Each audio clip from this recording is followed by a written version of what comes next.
Welcome, everyone. I want to talk about ungodly assumptions. So let's go straight to Exodus 2:11 to 15.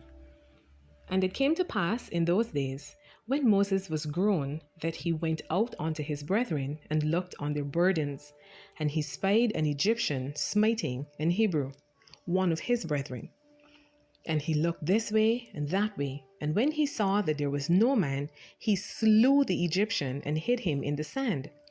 And when he went out the second day, behold, two men of the Hebrews strove together. And he said to him that did the wrong, Wherefore smitest thou thy fellow? And he said, Who made thee a prince and a judge over us? Intendest thou to kill me, as thou killest the Egyptian? And Moses feared and said, Surely this thing is known. Now when Pharaoh heard this thing, he sought to slay Moses. But Moses fled from the face of Pharaoh and dwelt in the land of Midian, and he sat down by a well.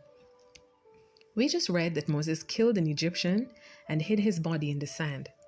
Then saw two Hebrew men fighting the next day and tried to correct the one who was wrong, only to be met with harsh condemnation for his awful actions the previous day.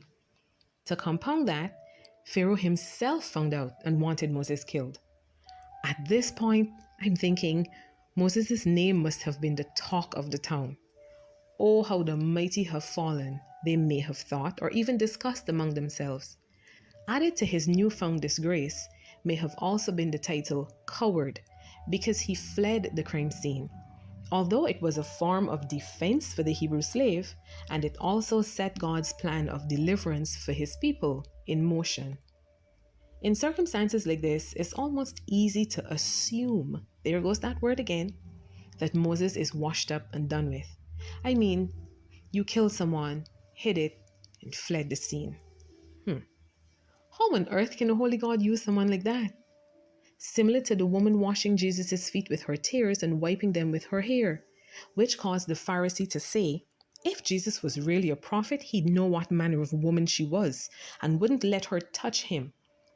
This takes me to a passage in Ecclesiastes 10:13 to 14, which tells us, Fools base their thoughts on foolish assumptions, so their conclusions will be wicked madness. They chatter on and on. No one really knows what is going to happen. No one can predict the future.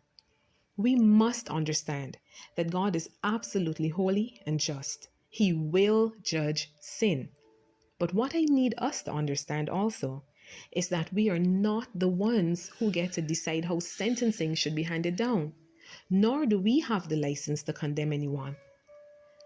Now that we're pellucidly clear on this, let's also look at God's wisdom, mercy, and steadfast love, bearing in mind that everything about God is in perfect balance.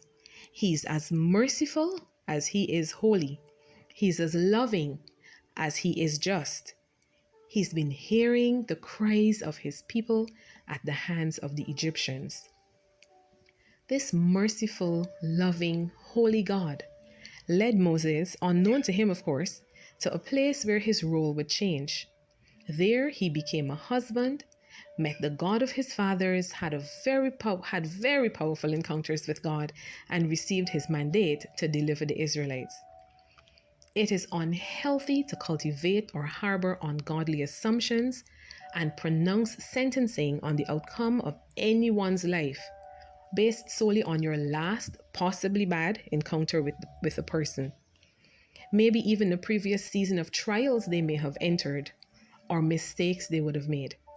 Most times, these ungodly assumptions stem from condemnation. The Word of God admonishes us to judge with righteous judgment and not by mere appearance. Let everything we do, everything we say, and everything we think be done out of love. I leave you with Philippians 4:8. Finally, brethren, whatsoever things are true, honest, just, pure, lovely, of good report, if there be any virtue, if there be any praise, think on these. I am asking that we harness our thoughts and cast down vain imaginations. Choose wisdom. Bless you.